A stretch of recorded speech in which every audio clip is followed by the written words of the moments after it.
नमस्कार दोस्तों, मैं गौरव वाजपेयी एक बार फिर से आप सबके बीच हाजिर हूं। आपके अपने YouTube प्लेटफॉर्म सक्सेसफुल एकेडमी में आपका तहे दिल से स्वागत करता हूं।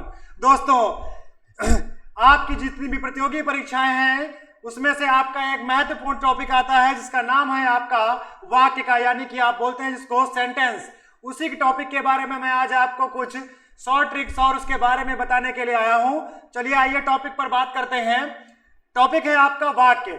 उसके पहले मैं आपको इसकी जानकारी दे देता हूं कि जो आपका ये टॉपिक है उसमें से जो आपके क्वेश्चन बन के आते हैं वो क्या होते हैं। क्वेश्चन आपका जो एसएससी का है, रेलवे का है, एसएससी के, रेलवे के बाकी जो क्वेश्चंस आते हैं उसमें से जो शुद्धि छांटने वाले होते हैं कि वाक्य को शुद्ध और अशुद्धियां छांटने का, वहां पर आप इसका यूज कर सकते हैं। और दूसरा जो आपका शिक्षक, सहायक शिक्षक भर्ती वाला है उसमें से उसमें से वाक्य के क्वेश्चन पूछे जाते हैं कि वाक्य कितने प्रकार के होते हैं और वाक्य कौन सा होता है।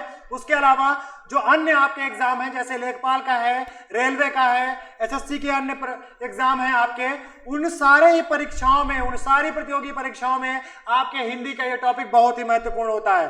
तो चलिए दोस्तों, मैं आज आपको हिंदी के इस टॉपिक के बारे में पहले थोड़ी सी जानकारी देता हूं और उसके बाद फिर आगे बताता हूं।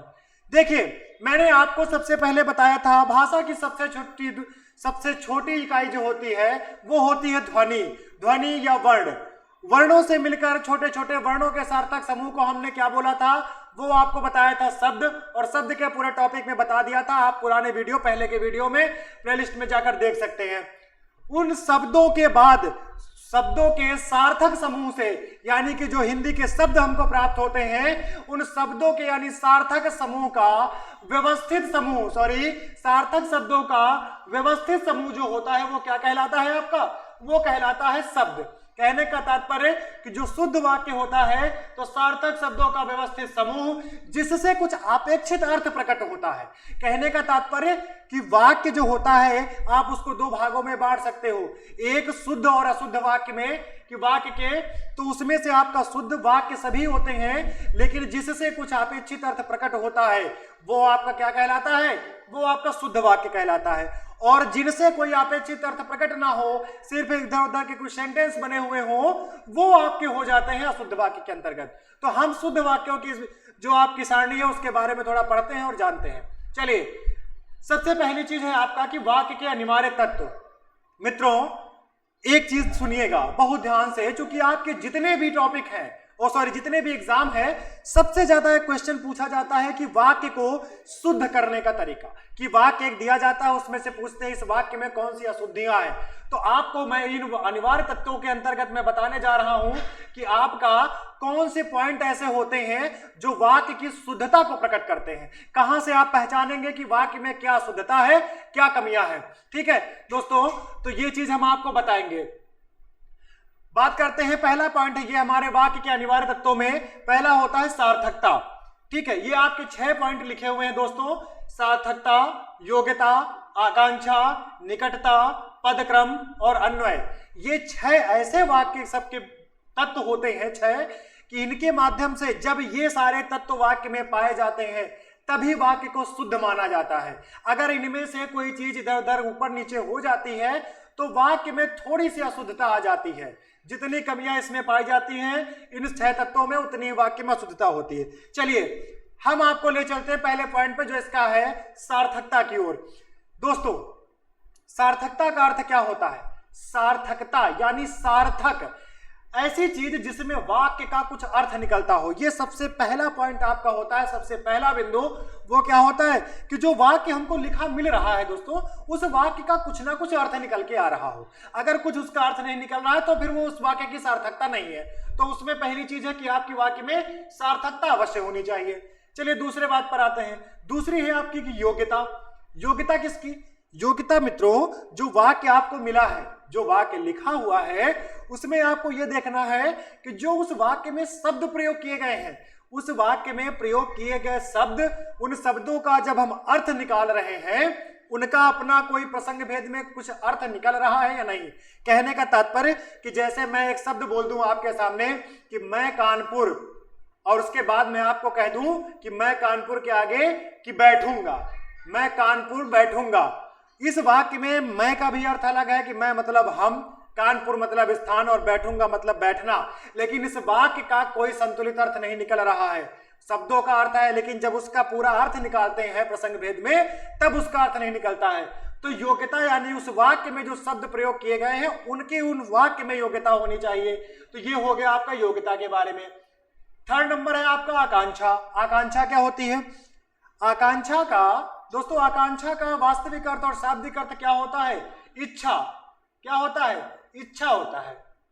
इच्छा, इच्छा से तात्पर्य की जो वाक्य में शब्द प्रयोग किए गए हैं वाक्य में, उसमें से जो सार्थकता दिख रही है उसमें से एक इच्छा के वाक्य बोलने के बाद और पढ़ने के बाद कुछ मन में अधूरापन न रह जाए। जैसे मैं आपको समझाता हूं, जैसे देखिए मैंने एग्जाम्पल में आपको दे रखा है कि पत्र लिखता है। एग्जाम्पल में क्या दे रखा है? कि पत्र लिखता है। अरे भाई, किसके लिए पत्र लिखता है? कौन पत्र लिखता है? कैसा पत्र लिखता है? कुछ जानकारी है आपके पास? नहीं है मित्रों, कुछ नहीं है। ये थोड़ा सा अधूरापन लग रहा है इस वाक्य में। ये जानने की इच्छा होती है इस वाक्य में कि पत्र लिख रहा है तो लिखता है तो कौन लिख रहा है, किसके लिए लिख रहा है, क्या लिख रहा है। तो जब तक इस वाक्य में एक शब्द न जोड़ा जाए कि वह पत्र लिख रहा है, जब एक शब्द जोड़ दिया कि वह पत्र लिख रहा है या फिर पत्र पेन से लिखता है, कुछ भी जोड़ दिया जाएगा तब उस वाक्य की इच्छा यानी कि आकांक्षा पूर्ण हो जाती है। तो वाक्य में अधूरापन नहीं होना चाहिए दोस्तों। ये होती है आपकी आकांक्षा। निकटता से तात्पर्य क्या है? चौथा पॉइंट है आपका निकटता का। निकटता क्या है दोस्तों? निकटता का अर्थ होता है, आप जानते हैं कि पास, जैसा कि हमने लिख रखा है कि पास पास। निकटता का अर्थ क्या है? पास पास। और निकटता में पास पास का किससे अर्थ लगाया जा रहा है? जब लेखन की प्रक्रिया चालू होती है तो लेखन में जब वाक्य कोई लिखा जाता है तो जो दो शब्दों के बीच की दूरी है, दो शब्दों के बीच की दूरी, वो एक सीमित दूरी होनी चाहिए दोस्तों। कैसे?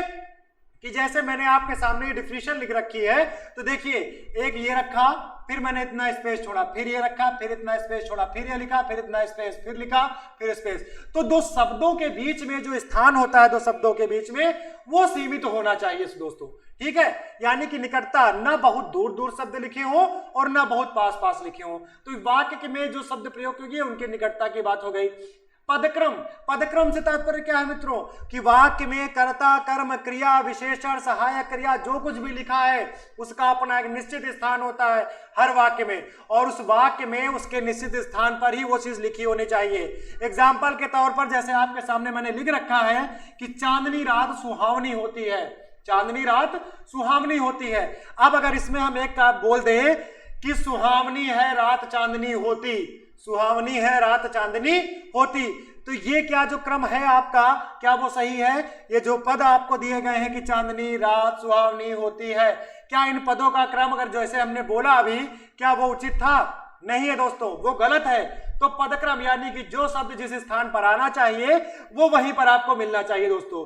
ठीक है, तो ये चांदनी रात सुहावनी होती है। अब इसके बाद बात करते हैं, लास्ट में सबसे आपका पद आता है अन्वय का। अन्वय का अर्थ क्या होता है मित्रों? अन्वय मतलब होता है मेल। मेल, किसका मेल? आप वाक्य में लिंग, वचन और कारक के आधार पर जो शब्द रखे जाते हैं उनके आधार पर बोलते हैं कि मेल क्या होता है। मेल कहने का तात्पर्य कि अगर बोला गया है कि बालक जाता है, तो फिर वाक्य में अगर बालक पुल्लिंग शब्द लिखा हुआ है तो अंतिम जो क्रिया लिखी जा रही है वो जाता ही लिखा जाएगा, बालक जाति नहीं लिखा जा सकता है। बालिका है तो फिर बालिका जाती है ही लिखना पड़ेगा, बालिका जाता है में वाक्य अशुद्ध हो जाएगा। ये शुद्धियां आपकी पाई जाती हैं। और दूसरी चीज की जैसे दोनों एक साथ में है कि बालक और बालिकाएं, बालक और बालिकाएं जाती हैं नहीं, बालक और बालिकाएं जाते हैं, वो आपकी शुद्धता के अनुरूप आएगा। तो अन्वय का मतलब होता है कि कर्ता के साथ क्रिया का और सबका मेल होना चाहिए। तो ये होता है आपका वाक्य के 6 अनिवार्य तत्वों के अंतर्गत। दोस्तों समझ में आ गया है? चलिए आगे बढ़ते हैं। अब बात करते हैं वाक्य के अंग के बारे में, कि वाक्य के अंग के वो जो आपको मिले थे वो वाक्य के तत्व थे। क्या थे दोस्तों? वाक्य के तत्व थे। अब बात करते हैं कि वाक्य के अंग कौन से होते हैं। दोस्तों इन दोनों बिंदुओं पर थोड़ा सा ध्यान दीजिएगा, क्योंकि ये दोनों आपके लिए बहुत ज्यादा इंपॉर्टेंट है। तो इन दोनों बिंदुओं पर थोड़ा फोकस कीजिएगा और ध्यान दीजिएगा कि ये आपके उद्देश्य और विधेय आपके क्या होते हैं। देखिए मैं आपको एक छोटी सी बात बताता हूं।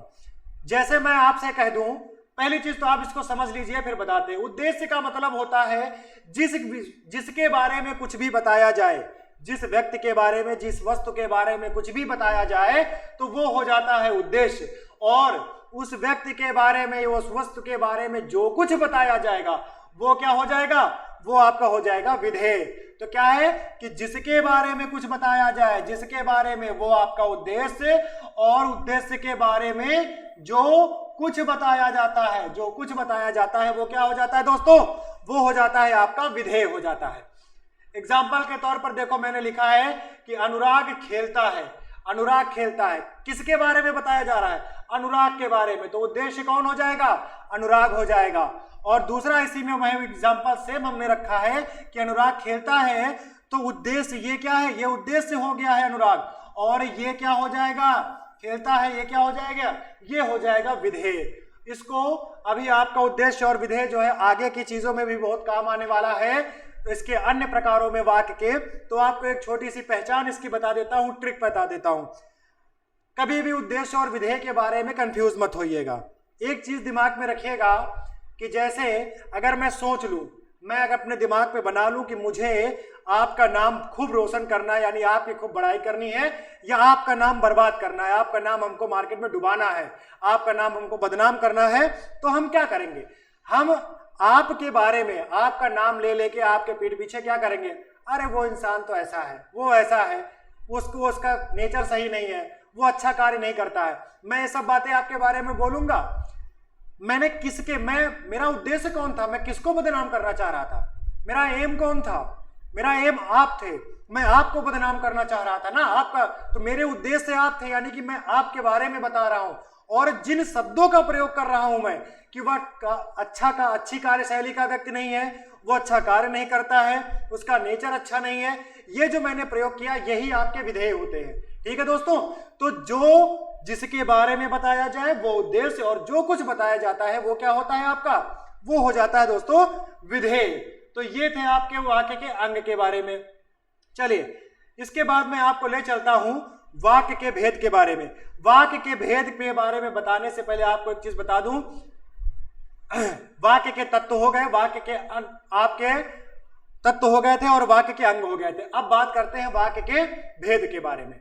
देखिए दोस्तों, मैं जो बच्चे कुछ ऑफलाइन क्लास ले रहे हैं हमारी, और जो लेना चाहते हैं उनको बता देता हूं मैं कि हमारी ऑफलाइन क्लासेस अगर किसी को, अगर हमारा पढ़ाया हुआ समझ में आ रहा है, अच्छा लग रहा है, हमारी ट्रिक उसको अच्छी लग रही है, और हमारी ऑफलाइन क्लास अगर आप ज्वाइन करना चाहते हैं तो आपको उन्नाव की एक ब्रांच, यानी कि जहां पर आपको एएन रेस एकेडमी के नाम से आपको मिल जाएगी, एएन रेस एकेडमी के नाम से आपको क्लासेस मिलेंगी, आप उसको ज्वाइन कर सकते हैं।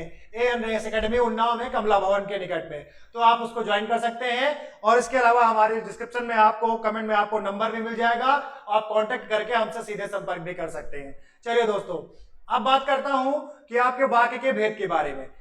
आपके वाक्य के भेद दोस्तों दो प्रकार से, कितने प्रकार के होते हैं, दो प्रकार के आपके भेद होते हैं। कौन कौन से होते हैं, एक होता है आपका अर्थ के आधार पर और एक होता है आपका रचना के आधार पर। दोस्तों सबसे पहले हम बात करेंगे अर्थ के आधार पर, यानी अकॉर्डिंग टू मीनिंग। अर्थ के आधार पर हम बात करेंगे तो उसमें क्या होता है आपका, अर्थ के आधार पर आपके वाक्य के भेद जो होते हैं वो क्या होते हैं, 8 प्रकार के होते हैं। ये देखिए दोस्तों, मैंने लिख रखा है कि 8 प्रकार के होते हैं। कौन कौन से होते हैं, विधानवाचक, निषेधवाचक, आज्ञावाचक, प्रश्नवाचक, इच्छावाचक, संदेहवाचक, संदेहवाचक के बाद आपका है विस्मयवाचक और संकेतवाचक। मित्रों एक बार ध्यान से देखिएगा कि ये जो आपके 8 प्रकार के वाक्य हैं, आपको सिर्फ वो चीज सीखनी है। मैंने आपको पहले भी बताया है कि कोई भी टॉपिक पढ़ने से पहले, कुछ भी जानने से पहले आपको सिर्फ एक चीज सोचनी है कि आपको इस टॉपिक में एग्जाम के लिए कौन सी चीजों पर ज्यादा फोकस करना है। सबसे पहले मैंने आपको बताया था, अभी थोड़ी देर पहले मैंने आपको बताया था कि वाक्य के अनिवार्य तत्व, एक चीज ये थी। दूसरा मैंने आपको बताया कि वाक्य के अंग कौन से होते हैं, उद्देश्य और विधेय, इसके बारे में बताया, तो ये भी आपसे एग्जाम में पूछी जाती है। और उसके बाद तीसरी सबसे इंपॉर्टेंट चीज जिस पे मैं आ रहा हूं वो आपका है विधानवाचक से लेकर के संकेतवाचक तक के सारे आपके वाक्य। तो इसके बारे में दोस्तों एक बार सुन लीजिएगा कि ये वाक्य कैसे आप पहचानेंगे। क्योंकि एग्जाम में जो प्रतियोगी परीक्षाएं आपकी होती है उसमें आपका क्वेश्चन क्या आता है कि एक वाक्य आपको दे दिया जाएगा, वाक्य देने के बाद आपसे पूछा जाएगा कि ये वाक्य किस प्रकार का है, यानी कि अर्थ के आधार पर किस प्रकार में आप इसको रखेंगे। चलिए एक छोटे छोटे से कुछ एग्जाम्पल भी मैंने रख रखे हैं और इनके बारे में मैं आपको बताता चलता हूं। पहला है आपका विधानवाचक। दोस्तों विधानवाचक जो आपका है इसको हम दूसरे शब्दों में क्या बोल सकते हैं, ये आपका क्या होता है, सिंपल भी होता है, इसको साधारण बोल सकते हैं। यानी कि ये आपका कौन सा होता है, साधारण वाक्य। इसको आप क्या बोल सकते हो, इसको आप साधारण वाक्य के अंतर्गत भी ला सकते हो। यानी जो सिंपल वाक्य होते हैं, बिल्कुल जैसे बोलते हैं ना कि विधि विधान वाले वाक्य, बिल्कुल सिंपल से वाक्य, वो आपके विधानवाचक होते हैं। जैसे आपका एग्जांपल दे रखे हैं मैंने कि वर्षा हो रही है। क्या हो रही है, वर्षा हो रही है। मैंने पानी पी लिया, वह जा रही है। ठीक है, ये सारे वाक्य क्या हैं, ये आपके विधानवाचक या साधारण वाचक के अंतर्गत आ जाते हैं, साधारण वाक्य के अंतर्गत। देखिए इन सारे के बारे में मैं सब कुछ बताने से पहले आपको एक चीज बताना चाहूंगा कि जो निषेधवाचक, आज्ञावाचक, इनमें से 8 में सिर्फ आपको 2 या 3 ऐसे वाक्य जिस पर आपको ध्यान देके समझना है, बाकी आपको सिर्फ संख्या में ज्यादा लग रहा है, बाकी कुछ नहीं है। चलिए मैं आपको बता देता हूं। विधानवाचक में बिल्कुल सिंपल वाक्य। निषेधवाचक आप जानते हैं कि नकारात्मकता का बोध जहां पर हो, किसी कार्य को नकारात्मकता के तरीके से मना किया जाए यानी अस्वीकृति दी जाए, जैसे मैंने खाना नहीं खाया है, जहां पर आपको नहीं, ना या मत शब्दों का प्रयोग मिल जाए वो निषेधवाचक शब्दों के अंतर्गत आ जाता है। दोस्तों इन वाक्यों को समझने के लिए कॉपी और पेन लेकर बैठ जाइएगा और जो मैं ट्रिक इसकी बता रहा हूं, जो पहचान बता रहा हूं, उसको शॉर्ट में लिखते चलिएगा। मैं आपके लिए छोटे से वीडियो में सब कुछ चीजें लेके आया हूं, तो इसलिए कॉपी पेन लेके आप उसको लिखते रहिएगा साथ में, जो आपको समझ में अच्छा लगे। निषेधवाचक में मैंने बताया कि ना, मत और नहीं चीजें जहां पर मिल जाए वो निषेधवाचक। नेक्स्ट है आपका आज्ञावाचक। आज्ञावाचक के अंतर्गत दोस्तों क्या होता है, जहां पर आपको आपके बड़े द्वारा या किसी भी अन्य व्यक्ति द्वारा आपको कोई आदेशित किया जाता है, कोई बताया जाता है कि आपको ऐसा करना पड़ेगा, आप ऐसा करिए, आपको ये है, वहां पर वाक्य आज्ञावाचक के अंतर्गत चला जाता है। जैसे है कि तुम बैठकर पढ़ो, तुम बैठकर पढ़ो, तुम्हें बाजार जाना पड़ेगा, तुम्हें यह खाना पड़ेगा। तो इस तरह के वाक्य जहां मिलते हैं तो वो किसके अंतर्गत आ जाते हैं, आज्ञावाचक के अंतर्गत। नेक्स्ट है आपका प्रश्नवाचक। दोस्तों इसके बारे में आपको शायद कि कुछ बताने की जरूरत नहीं है, क्योंकि आप सब लोग खुद जानते हो कि जिस वाक्य में कब, क्यों, कहां, कैसे, कितना, किधर, किसको, किस लिए, इस तरह के वाक्य, इस तरह के शब्द मिल जाए वाक्य में, वो आपका कैसा हो जाता है, प्रश्न सूचक शब्द मिल जाता है। और वाक्य के अंत में प्रश्न सूचक चिन्ह लगा होता है, जो आपका ये होता है। ठीक है दोस्तों, ये आपका प्रश्न सूचक शब्द होता है। बात करते हैं इच्छावाचक की। इच्छावाचक आपका कैसा वाक्य होता है, 5वें नंबर पर इच्छावाचक, जहां पर आपको इच्छा, आशीष, शुभकामना, इस तरह के शब्द व्यक्त किए जाए, यानी आपको आशीर्वाद दिया जाए, आपको आशीष यानी आशीर्वाद दिया जाए, आपको शुभकामनाएं प्रस्तुत की जाए, आपको अपनी इच्छा के अंतर्गत अच्छे शब्द बोले जाए, अच्छे वाक्य बोले जाए कि नहीं कुछ भी बोल दिया जाए, तो वो आपके इच्छावाचक। जैसे तुम्हारा कल्याण हो, तुम्हारा कल्याण हो, भगवान तुम्हारा भला करे, तुम सदा सुखी रहो, ये वाक्य क्या है, इच्छावाचक है, हमारी इच्छा के अंतर्गत है, तभी हम आपसे बोल रहे हैं कि भगवान तुम्हारा कल्याण करे, तुम खुश रहो, जीवन में तुम सदैव सुखी रहो। ठीक है, तो ये इच्छावाचक वाक्य होते हैं। ठीक है, ये हो गया आपका इच्छावाचक के अंतर्गत। अब देखिए मैं जिनकी बात कर रहा था दोस्तों, जो सबसे ज्यादा कंफ्यूजन वाले और जो सबसे ज्यादा समझने वाले, एग्जाम में सबसे ज्यादा पूछे जाने वाले वाक्य होते हैं। अब फोकस करिएगा संदेहवाचक और आपका संकेतवाचक। संदेह और संकेत पर फोकस करिएगा। संदेहवाचक का वाक्य देखिए, हो सकता है वह आ जाए, हो सकता है वह आ जाए, हो सकता है कि आज वर्षा हो। मैंने बोला कि हो सकता है वह आ जाए या फिर हो सकता है आज वर्षा हो। दोस्तों यहां पर लिखा है संदेह।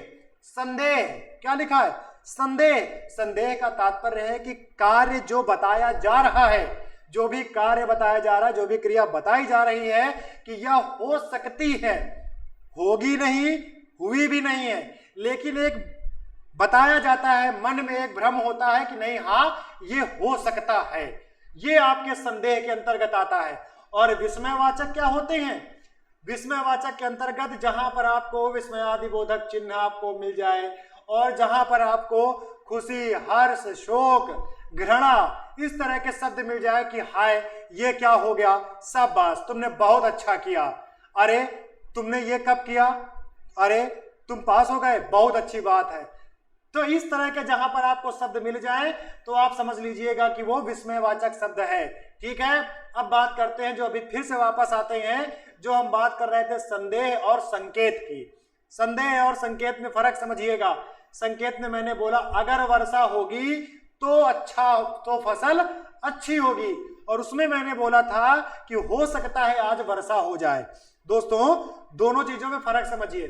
संकेत का मतलब होता है, इंग्लिश होती है संकेत की इंडिकेशन। क्या होता है? इंडिकेशन, किसी चीज को इंडिकेट करना, कि हम उसके बारे में आपको इशारा कर रहे हैं कि हो सकता है कि आज वर्षा हो जाए, इंडिकेट कर रहे हैं। और संकेत में क्या है कि अगर कोई संदेह नहीं है, वो एकदम जो बात बताई जा रही बिल्कुल कंफर्म है कि अगर वर्षा होगी तो फसल अच्छी होगी। यानी कि आप इसको बोल सकते हो कि ये वो वाक्य होते हैं संकेतवाचक वाले जो आपको शर्त के साथ प्रस्तुत करते हैं। किसके साथ? आपके समक्ष एक शर्त लाके रख देते हैं कि यदि तुम ऐसा करोगे तभी ऐसा कार्य होगा, यदि तुम परिश्रम करोगे तो तुम सफल हो जाओगे। ठीक है, अगर तुम यहां से जाओगे तभी वहां पहुंचोगे। ठीक है, अगर वर्षा हुई तो फसल अच्छी होगी। यानी कि आपको शर्त के साथ प्रस्तुत किया जाता है वाक्य कि यदि, अगर, ऐसा, वैसा, जैसा, इस तरह के साथ जब आपको प्रस्तुत किया जाए वाक्य तो वो संकेतवाचक। और जहां पर वाक्य में क्रिया का होना बताया जाए, लेकिन किस तरह का होना कि हो सकता है, कंफर्मेशन नहीं हो किसी चीज की, बस यह कि हो सकता है। जब आपको इस तरह से प्रस्तुत किया जाए तो वो आपका क्या हो जाता है? संदेहवाचक। अगर अभी भी आपको किसी चीज में कोई कंफ्यूजन है तो आप बता सकते हैं। अगले वीडियो में हम आपको मिलेंगे फिर एक महत्वपूर्ण टॉपिक के साथ, जो होगा आपका वाक्य के भेद में रचना के आधार पर। और रचना के आधार पर आपके कौन से 3 होते हैं? आपके होते हैं सरल, संयुक्त, और आपका क्या होता है? सरल संयुक्त के बाद आपका होता है मिश्रित वाक्य या मिश्र वाक्य। दोस्तों ये आपका सबसे इंपॉर्टेंट टॉपिक होगा और आपका परीक्षा में सबसे ज्यादा पूछा जाने वाला है। तो अगले वीडियो को मिस मत करिएगा, उसको भी ध्यान रखकर जैसे ही आएगा हम आपको लिंक पहुंचाते रहेंगे आप तक, और वीडियो को आप देखिएगा जरूर, चूंकि ये आपका बहुत इंपॉर्टेंट टॉपिक है। और दोस्तों आज का वीडियो अगर आपको समझ में आया, अच्छा लगा, तो प्लीज इसको लाइक करें, शेयर करें, और हमेशा की तरह आप जो है इसको कमेंट करके हमें बताते रहें कि आप किस तरीके से आप इसको पसंद कर रहे हैं या इसमें क्या कमियां हैं, क्या नहीं है। तो दोस्तों एक बार फिर आपसे रिक्वेस्ट है कि वीडियो को लाइक करते रहें, शेयर करते रहें और सब्सक्राइब करते रहें। धन्यवाद दोस्तों, नमस्कार।